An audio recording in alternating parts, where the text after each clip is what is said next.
You're watching One on One. We're talking with Terry Waite. Let's look at some of the defining moments in your life. What do you consider the key points that highlight the things you've done in your life so far? Africa had a big effect on me, because I remember at times being in Africa and feeling acutely lonely. Not because I didn't have friends. I did have friends. I was married, and the same person I'm married to today. I had a small family, but somehow I could almost feel the spirit of Africa. The spirit of Africa is something that's very mysterious. You know, someone said about civilization, you begin with bare feet and you have contact with the earth. Then you put on shoes. You take yourself one step away, and then you cover the earth with concrete, and you're another step away. In Africa, you know, where you walk with bare feet, you're in touch with the mysterious spirit of the universe. And that can be awesome.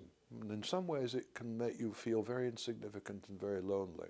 But you had a lot of ups and downs because obviously you were living on hope when you were negotiating hostages. There must have been some bright moments. When I was negotiating in hostages, oh yes, there were bright moments. I mean, one of the things I remember, for instance, coming much later after Africa and going back to the negotiating days in Iran, for example. Now, the Revolutionary Guards were written off in the West. People said, you know, you could never get anywhere with them, never make any contact with them. And of course, when I went into the airport in Iran to try and seek the release of British church people who'd been detained there, I mean, the first thing you see were huge banners, you know, death to America, death to everybody else, you know. And, you know, you say, oh, well, nice cheery welcome. The Brits were left out, if I remember correctly. Yeah, the Brits were left out at that point. Yeah, they soon got themselves into it there, didn't they? Anyway, but then I was able to establish contact with Revolutionary Guards. And what we need to remember, I think, a lot of the time is that there are values in the Middle East, there are values in Iran, there are values in these people. There are ordinary people like you and I who have families, who care about life, who care about the future, with whom you can talk. And what do we do so often? We just go with a big stick and try and push people around and knock them over the head. And I think that's the wrong approach, totally the wrong approach. You know, what are we doing with our diplomacy? Where are we going with it? What's happening? I think we should look more seriously at some of these questions. Who are the ones left you a little bit cynical about politics and politicians? If you care to name names. I don't think I care to name names. I was going to say the vast majority. Pick on the ones who passed away. The vast majority, I would say. I'm not going to name names. I'm not going to be drawn down that path because I don't want to speak ill of the dead.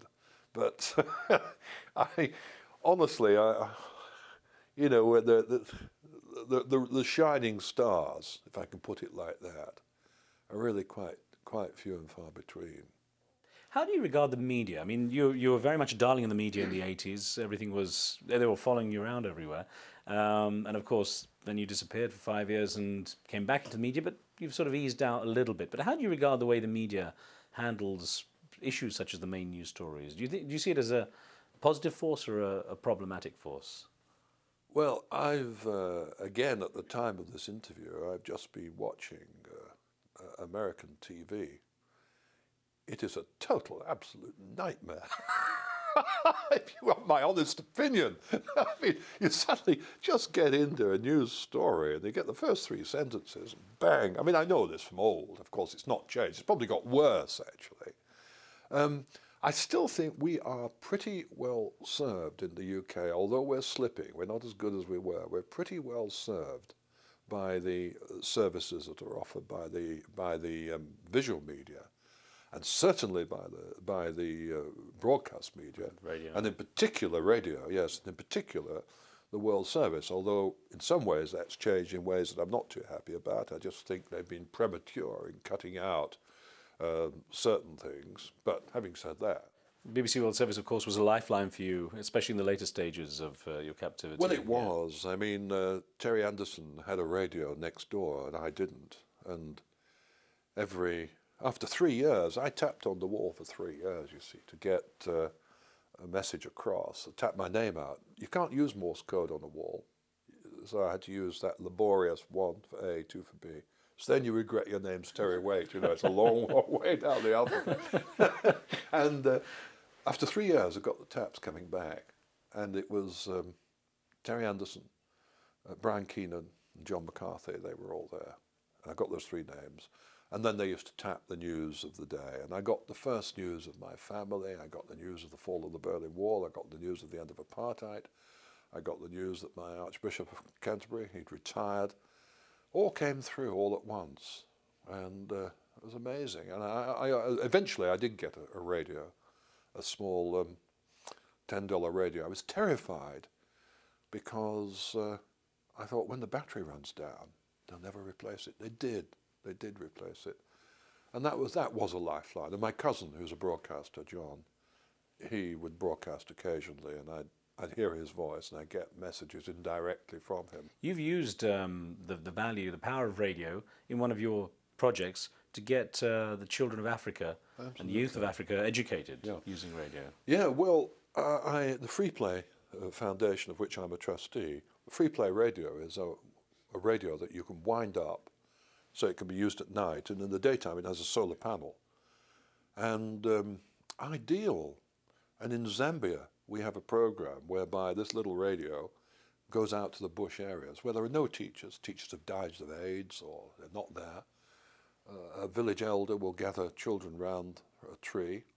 The radio will be put there, and the education authorities in Zambia broadcast programs, and those kids get some rudimentary education. It's a great scheme. Are you going to be focusing more on that charitable work as time goes on? Is that your sort of next step? I have been doing ever since I came out of captivity. I mean, I've been in cooperation with the One-to-One Children's Foundation. We're developing a big project which is going very well to combat AIDS in South Africa and provide antiretroviral drugs for mothers and babies, and to give children an opportunity to have a better life.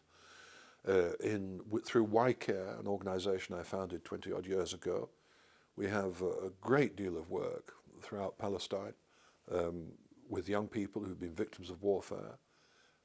Back home in the UK, I'm president of an organisation which provides shelter for the homeless, a home for the homeless, and work, not charity, so that people come off the dole, get into a good community, and get work on premises and begin to regain their own dignity. It's using recyclable materials and so on. Yeah, exactly. It's called Emmaus. It's been going in France for years, but I helped bring it to the United Kingdom in '92, and it's going along. So there are all these different things, and they take the majority of my time. I mean, I earn my living. I keep myself going by writing and lecturing, and then the rest of the time goes to these particular courses. What in your life haven't you achieved that you really would like to? Riches. Well, better get working on that. Honest answer, isn't it? Yes, an honest answer. No, I don't particularly make Beyond that. The riches.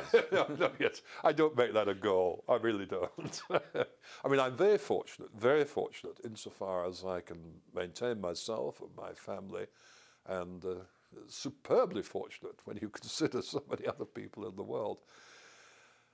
What haven't I attained? I would like, I always wished I'd been a bit smarter than I am. I'm really quite dumb in many ways. But things you have an influence over, is there anything you want to do before you put your clogs up, so to speak? I shall die in harness. That is for sure. I shall die in harness. There's no doubt about that. I would like to see the Emmaus communities, I'd like to see them established, a major community for the homeless in every major city of the UK. That's one goal. I'd like to see that organisation established in other parts of the world. It is in some parts of the world, but particularly in the USA, where there's tremendous need amongst the homeless. Everybody's got outside the USA is the image of a very rich, wealthy nation. A lot of very poor people in America, and a lot of people, needy people. So I'd like to establish it over here. Now, you mentioned again work with the hostages, and that obviously has become a very strong part of your identity, the time that you spent in captivity. How would you like to be remembered? I've often been asked that question, and I can genuinely say this. It matters not a whit to me how I remembered. What will matter, I suppose, more than anything, is that something that I've had a hand in, and you never do anything totally by yourself, it's always in cooperation with other people, will continue and flourish to the benefit of other people. And I suppose if you demand an answer to that question, you might say, well, if we're to write an epitaph, you know, he wasn't all that smart, but he did his best. Terry Waite, I wish you a long life. God bless. Thank you Thank very you. much. Thanks.